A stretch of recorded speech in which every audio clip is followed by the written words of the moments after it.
Bueno, cerrando el panel, vamos a tener los comentarios de Humberto. Bueno, muchas gracias por la invitación a comentar este libro de Víctor, que continúa con toda una serie de trabajos que él ha venido realizando. A ver, ya ha sido descrito, ¿no? El libro tiene un capítulo introductorio conceptual, se pasa revista a las teorías que permiten analizar los grupos. Luego hay un análisis sobre cómo se han enfocado el análisis de los grupos en el Perú, desde Malpica, el propio Paco, Vázquez, me olvido por ahí de alguien, específicamente lo de Sánchez Salvadera en su libro de Desco, del año 81, 82, y luego se entra a todo lo que es los datos económicos propiamente dichos de los grupos, con una mirada a la cuestión tributaria y a las cuestiones ambientales, ¿no?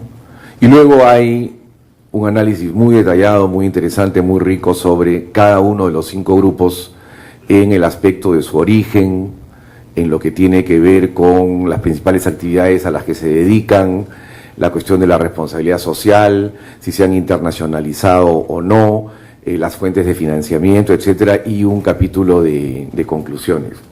Desde ese punto de vista, académicamente creo que el libro es bueno, se deja leer. Yo un par de cosas este fin de semana lo llamé a Víctor y le pregunté para aclarar, y una de ellas, y ahí ya quiero entrar a los diferentes temas, que más que nada me sugieren como agendas de investigación o cosas que no encontré o cosas que habría que ampliar, ¿no? La primera que le pregunto, porque no lo había visto concretamente, bueno, ¿cuál es, desde el punto de vista de la relación con el capital extranjero en la minería, dónde está, ¿no? Entonces hay un análisis para el año 2010, y lo que se ve es que 2/3 de la inversión minera, de la producción minera, de la ganancia es capital extranjero, 1/3 es estos grupos económicos nacionales, estos grupos, los 5, ¿no? Es 2/3, 1/3, más o menos lo mismo en ingresos y en utilidades. Una cosa que, bueno, el libro no se lo plantea, ¿no? Pero que es importante discutir es, también están los activos, el patrimonio, pero, o sea, ¿cuál es la rentabilidad, ¿no? También se analiza un poco la rentabilidad en los capítulos, pero yo creo que este es un tema clave, pues, porque cuando uno analiza todo lo que hacía ya no me acuerdo cómo se llama este grupo, CEGEN, CESDEN, hay un grupo que analiza la rentabilidad en bolsa. Lo que teníamos es que las mineras tenían rentabilidad de 40-45% al año, ¿no? Medido utilidad neta sobre patrimonio. Lo que quiere decir que en los años de bonanza en 2 años, 3 años, estaban recuperando todo su capital. Tasas internas de retorno del 26, 28, 29%, que es enorme, ¿no? Entonces, desde el punto de vista de la rentabilidad es muy grande, y pienso que desde ese punto de vista habría que, pues, nos toca en las universidades, en diferentes investigaciones, ver ese tema de la rentabilidad. ¿Por qué? Porque no basta con cobrar el impuesto a la renta. Ese es el tema. El impuesto a la renta es 30%. Si la ganancia de la empresa es $1.000 millones, 300, o sea, la utilidad antes de impuestos, $300 millones para el fisco y $700 millones para la empresa. Si digamos que se triplica y estamos en $3.000 millones, entonces 30% para el gobierno, $900 millones y 2.100 para la empresa. Entonces, cuando uno hace la crítica, te dicen, no, pues, no hay problema, el Estado sigue cobrando 30%. Antes 30% de 1.000, ahora 30% de 3.000. Bueno, no, pues ese no es, por ahí no va el tema. Porque hay una cuestión que tiene que ver con la sobreganancia. Y la sobreganancia, que es el producto fundamentalmente de esta bonanza de precios. Entonces, ¿cómo captar la sobreganancia? Bueno, ahí hay toda una larga discusión. Se planteó al inicio de este gobierno, se planteó en el año 2006, cuando estaba Alan García, se terminó en el óvulo, pero había una cuestión de precio ahí, y ahora pienso que ese es uno de los mecanismos más importantes, porque esta nueva regalía que se ha planteado está captando hasta menos, y uno de los mecanismos, por ejemplo, es la participación del Estado en el capital accionario de la empresa. Si participa con 25, con 30, con 35%, se va a llevar el 35% de la sobreganancia, ¿no? Que no es lo mismo que tener un 30% de utilidad neta sobre la utilidad operativa. Ese es uno. Otro que se propuso fue, por ejemplo, que la empresa llegue a una cierta tasa de retorno, 13, 14%, y una vez que recupera su inversión, entonces se parte la ganancia entre el Estado y las empresas de una manera a determinar. Total, métodos hay muchos, e incluso hasta lo plantea el Fondo Monetario, ¿no? Esto del Resource Rent Tax, o sea, el impuesto a la renta a los recursos extractivos, hay diferentes planteamientos sobre ese tema, ¿no? Y me parece capital, me parece una cuestión clave. Porque claro, o sea, han crecido los ingresos tributarios, está muy claramente establecido en el libro, los ingresos tributarios de la minería. Pero el tema no es ese. Entonces, aquí y yo quiero insistir en algo que creo que se ha planteado a lo largo de todo el tema, es cuál es el rol del Estado en esto. O sea, cuál es el rol del Estado en la cuestión tributaria y en el desarrollo. En Chile, por ejemplo, no se privatizó Codelco, ni con Pinochet, ¿no? Entonces, en Chile, los estudios que hay te dicen que el Estado chileno tiene más o menos el 50% de la renta, del cobre, fundamentalmente. En Perú es 25%, por ahí. Depende de las mediciones, pero es más o menos la mitad. Ahora, si en Chile excluimos a Codelco, entonces es igualito que acá.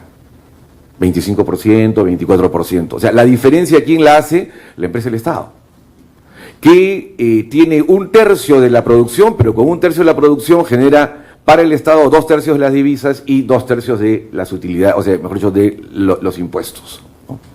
Entonces, ahí me parece que esa es una cuestión clave y una cuestión central. Un segundo tema que tiene que ver con esto y que creo que es tiene que ver con la reprimarización de nuestras economías. Y la reprimarización se da, ¿por qué? Fundamentalmente porque ahora el PBI minero, según el INE y las cuentas nacionales de 2007, está como en 12% del PBI, 13% del PBI, hasta quizá un poquito más, ¿no? Y ha descendido la manufactura. Entonces, evidentemente que estamos en un proceso de reprimarización. Ahora, ¿esto tiene para largo? Yo creo que más o menos sí, es toda una discusión. En la década del 80, recuerdo claramente, Fernando González Vigil publicó un libro donde decía, viene la sociedad postindustrial, ya no hay nuevos usos para el cobre, para la minería, etcétera, y esto se viene para abajo. Entonces, la gran diferencia para que tengamos una nueva demanda ha sido la China, y ha sido el sudeste asiático, y los BRICS. ¿Y qué cosa es lo que han hecho? Han usado minerales para industrializarse. Entonces, en este boom que ha habido, hay quienes lo han usado para industrializarse y hay quienes simplemente han aprovechado las materias primas, hemos exportado recursos naturales en su estado de concentrados, y en este momento eso es lo que nos ha dado el boom, ¿no? Entonces, aquí me parece materia de reflexión. José Antonio Campo, el ex secretario ejecutivo de la CEPAL, diferencia y dice, hay dos tipos de crecimientos liderados por las exportaciones. Uno, el crecimiento ortodoxo, como el nuestro, en base a las ventajas comparativas estáticas y lo que salga. Y el crecimiento liderado por las exportaciones del sudeste asiático, que mediante las alianzas entre el Estado y los diferentes grupos industriales, lo que hizo es poner tecnología, sustituir exportaciones de materias primas por exportaciones de cada vez mayor valor agregado, y ahí tenemos a Hyundai, Samsung, Daewoo y todas esas empresas que evidentemente tienen una orientación diferente. Entonces, si nosotros nos preguntamos, porque yo no sé, o sea, yo a las empresas mineras no les pediría más de lo que las empresas mineras pueden dar, ¿no? Las empresas mineras tienen un negocio, tienen esto, tienen el otro, debieran pagar impuestos adecuados, pero quien tiene que intervenir a poner un modelo de desarrollo, a plantear una alternativa para el país, es el Estado. Si el Estado no interviene, no tienen por qué hacerlo los industriales directamente, porque ellos son agentes económicos que están maximizando su ganancia en un determinado sector, ¿no? Entonces, pienso que ese tema es un tema crucial, no es un tema menor, ¿no? Y en América del Sur, en América Latina en general, salvo México, Brasil, un poco Argentina, casi todos los demás países no tienen una orientación o una estrategia de ese tipo, ¿no? Entonces, eso me parece importante. Por el contrario, asistimos a una discusión importante y también se ve sobre que hemos pasado del consenso de Washington al consenso de los commodities, ¿no? Y si uno ve Bolivia, Venezuela, Ecuador, Perú, Chile, Colombia, Argentina también está entrando, Brasil es el primer país minero de la región, por lo menos en volumen. Entonces, si bien el chip es diferente con respecto al modelo de desarrollo en Perú y en Chile y en México, que está más en la Alianza del Pacífico, sobre lo que plantea el Mercosur, el consenso con respecto a las industrias extractivistas es el mismo, ¿no? Hay toda una discusión, toda esta corriente del extractivismo que es importante, pero ¿por qué? Porque evidentemente que los recursos naturales traen ganancias importantes y los estados no quieren abstraerse de tener esas ganancias. Y pienso entonces que ahí viene otro motivo importante de reflexión. ¿Cómo hacemos para que, explotando los recursos naturales, garantizando que haya el consenso o digamos la licencia social, la licencia ambiental y la licencia tributaria, ¿no es cierto? Son tres. Tiene que haber buena tributación, licencia social evidentemente y licencia ambiental. Y entonces lo que a mí me parece es que lo que vemos, y lo relata Víctor con respecto a cómo es que fue la negociación de la regalía minera, que se aplicó en el 2004 y no han querido pagarla casi ninguno de la gran minería y tampoco la han querido pagar algunos de la mediana minería, y por eso es que pagaban óbolo pero no pagaban regalía, ¿no? Que debe pagarse porque lo dice el Tribunal Constitucional, que es una contraprestación y no es un tributo. Es cómo el Estado, sus organismos y sus instituciones responden frente a esta realidad. Y lo que tenemos es, por ejemplo, en Chile, no sé cómo se llama la autoridad ambiental, a Pascua Lama, la mina de Barrick, le ha dicho: oiga señor, usted no puede hacer eso, 20 millones de dólares de multa, reformúleme todo acá, porque usted está avanzando mal. A tal punto que Barrick ha tenido que reconocer y están en eso. En cambio aquí, lo que tenemos es que casi siempre la empresa minera tiene la razón. Y quien quiere hacer un estudio de impacto ambiental adecuado, quien quiere hacer la consulta previa, si hay 48 grupos amazónicos y 4 mineros y todo, entonces el problema está en que, no, eso desalienta la inversión, eso ahuyenta la inversión. Pero ese es un discurso que tiene, digamos, el sector minero, pero lo tiene también el Estado. Y el Estado cada vez es más dependiente de esas divisas y de esos recursos tributarios. Y por lo tanto, cuando ya se viene un poco que se dice que las vacas flacas, que por aquí, que por allá, ¿cuál es la solución? Más minería.